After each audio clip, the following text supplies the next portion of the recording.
in life, for an artist as Virginia was, to meet somebody that would be an equal, a partner, a mentor, finding somebody that will believe in you and your talent, was exactly the relationship she had with Irmgard. I think that neither of them knew each other's real strengths until they started working together. And Irmgard was quite a bit older than Virginia, and she learned from Virginia. Virginia learned from her. They created a body of work, a language that had not been discovered before.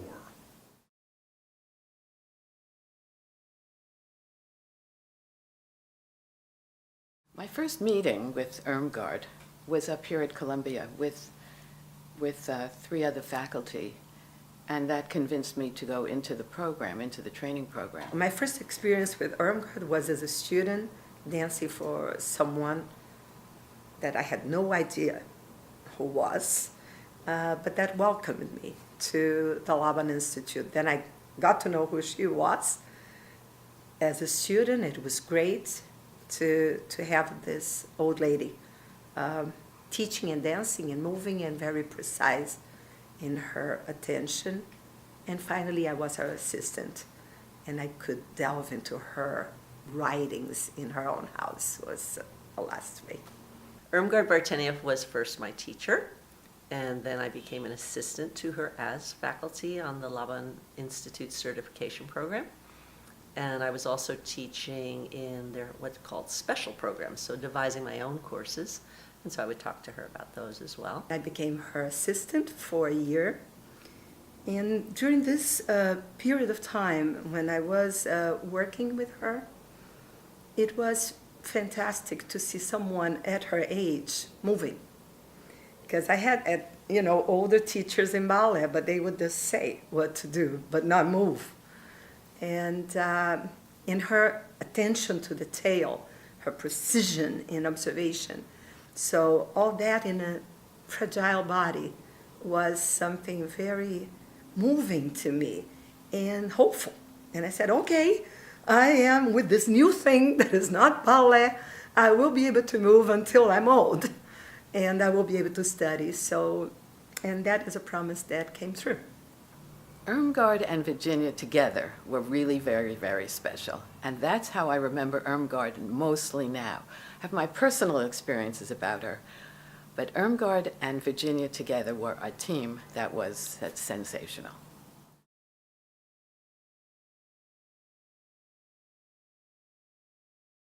I met Virginia Reed and Irmgard Bartenieff on the same day, when my college professor, whose name was Francia McClellan, is now Tara Steppenberg, brought a group of us from Massachusetts to New York City, to Columbia University Teachers College, for a commemorative conference honoring Rudolf Laban and his work. And I have to say that Irmgard and Virginia were my favorite presenters. And I was surprised. I didn't know who Virginia Reed was on that day, until that day. I certainly knew who Irmgard Bartenieff was. And I was drawn in to such an extent that I ended up basically finishing up school very quickly and then coming to study at the LABAN Institute. My first experience with Virginia was when she was my advisor at the LABAN Institute.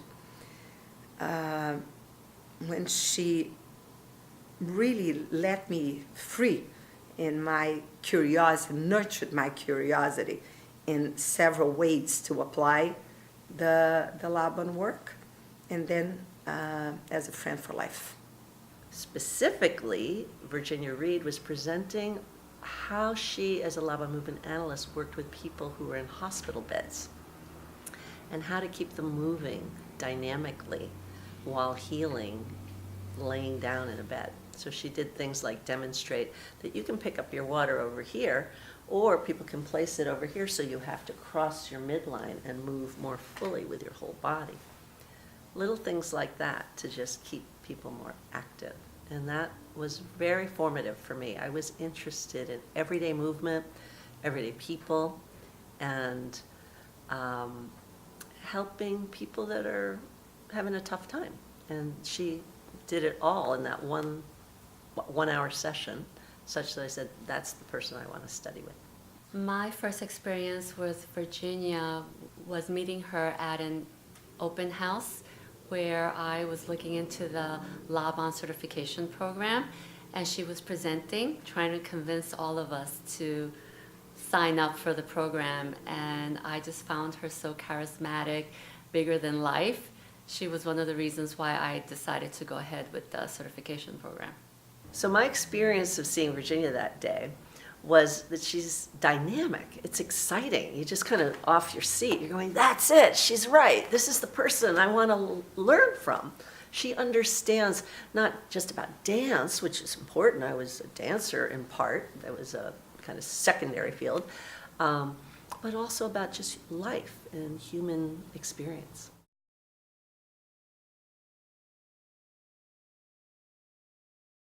What interests me about the LABAN work is the fact that it saves my life every day of my life, over and over and over, and opens up the door for more and more interesting ways to apply it, to art, to science, to music, and helps me get up in the morning and walk. What interests me about LABAN Virginia work is that it's a set of principles. It's a way of perceiving life again, because life is movement. My main interest is to be able to know myself in relation to other people and know other people in relation to me and the world, to establish this system of relationships is something that continues to fascinate me. The LABAN works really helps people become embodied very quickly. So you can really integrate body, mind, and spirit. So you're a more authentic performer, communicator, or just person in general.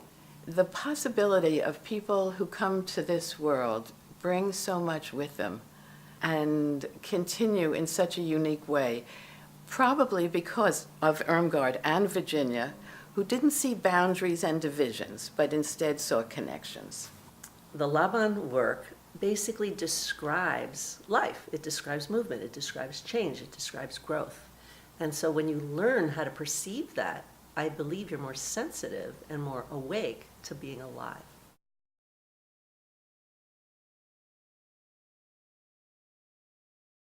In the years after Irmgard, Virginia carried on the intensity, the range, the understanding of the world and how big it was, and how valuable movement analysis in the LABAN work was for that.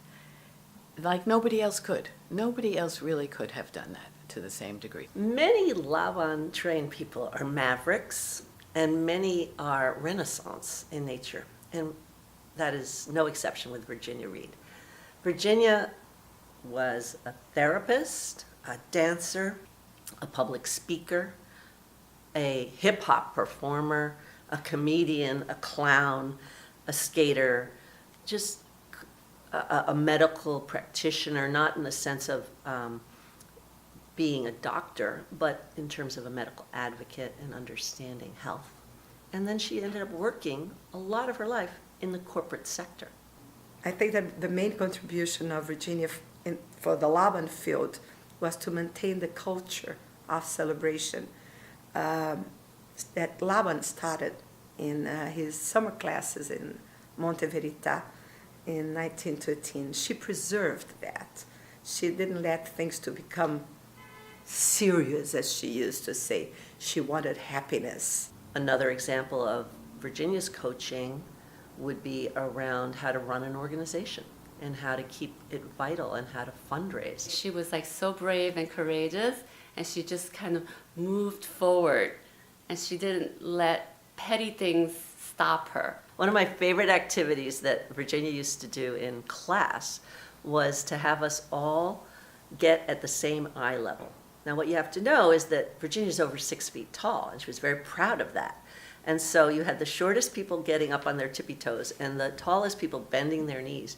And we would walk together all at the same eye level and just feel what would the world be like if we were all the same, or at least the same height. Before the stroke, Virginia came to LIMS, and she would open the door for the students to truly understand what Irmgard did and how she came through working with polio children and how she understood the way they would reach and the motivation and the whole the whole way that children would heal better in contact with each other.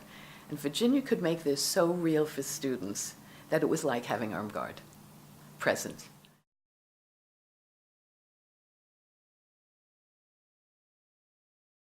I use it in my own performing when I dance. I use it when I teach fitness. I use it when I am teaching in college, the LABAN work. I also use it doing corporate training where I trained with Virginia. She was actually my mentor. I incorporate the work first as a choreographer in the way that I have a language to be able to choreograph, in the way that I relate to dancers, and in the way that I can shape the whole space where the dance is going to happen. Virginia and Irmgard were formative for me in both my work and my life, because the two kind of come together. When you're really passionate about the LABAN work, it informs your work, which becomes your life. In my case, I created various movement and dance training programs. One is called Moving for Life, for example, and it was designed to help women with breast cancer recover more rapidly and reduce their risk of recurrence. It's a way to look at science and art and music and the world and nature and continue to learn more and more about it. I attribute that to Laban's range, Irmgard's range of teaching it in a way that left you questioning continually, Virginia's range, who opened up the world and saw the newspaper and saw football players as interesting as performers and choreographers in there, so that it was the people who continue to see this way and use it this way that really maintains the life of it for me. As Virginia's bench says outside, life is a dance, keep moving.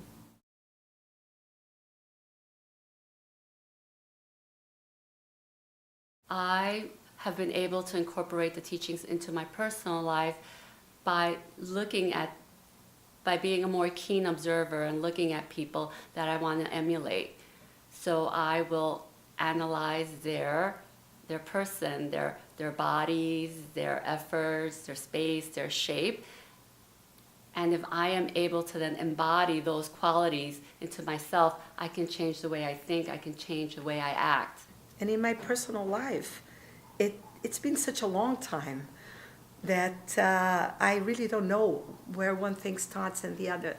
You know, it's like riding a bike that you just know. You know, it's been here with me since my 20s. I have a studio in my apartment, so my personal life and my work collide. Personally, it's empowered me and it's made me braver and more courageous. I'm more likely to take more risks. I feel secure in taking risks. I feel like I know myself better, so I'm able to do things that I may not have done before studying at the LABAN Institute. I think Virginia's stroke brought us all together in new ways as we worked with her and watched her work, through the Vartenia fundamentals and through her own knowledge and skills.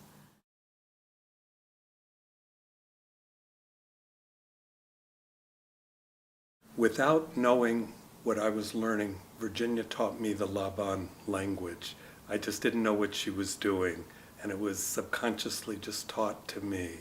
And I started to get it, but I didn't know where it was coming from. What she was able to do in her life was to create a career from where there was no career. When I met her 21 years ago, she was working for Chase Bank. And I asked her, how long have you been working there? She said, 6 months. And I said, how long do you think this will go for? She said, if I'm lucky, 6 months. So it turned into 17 years later that she worked for them. And she grew and blossomed herself. She started to teach women's issues, language reduction, how to get ahead for women in the workforce. So she was very ahead of her time, not as a feminist, which she was, but that she was able to teach women what they needed to learn to go ahead and break the glass ceiling. I learned about her strength from her stroke, and that was 8 years ago. that as she went to doctors continually, I would go with her, and doctors would give her exercises, give her things to do to help her body heal and to come back.